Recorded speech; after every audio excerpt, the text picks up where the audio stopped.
দোস্ত, সামনে তো সেপ্টেম্বর মাস আসতেছে। সেপ্টেম্বর মাসটা তো তোদের আর্মিদের জন্য খুব স্পেশাল, তাই না? সাথে দুঃখজনকও। কিভাবে? সেপ্টেম্বর মাসটা আমাদের আর্মিদের জন্য স্পেশাল এই জন্য কারণ সেপ্টেম্বরের 1 তারিখ আমাদের জাংকুকের বার্থডে এবং সেপ্টেম্বরের 12 তারিখ আমাদের লিডারজির বার্থডে।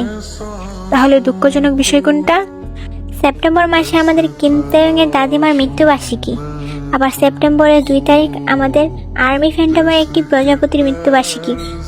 তুই কি ঐশাপুর কথা বলছিস? ঐশিয়াপুর মৃত্যুবার্ষিকী। আবার সেপ্টেম্বরের 7 তারিখ এয়ন্তানের বার্থডে।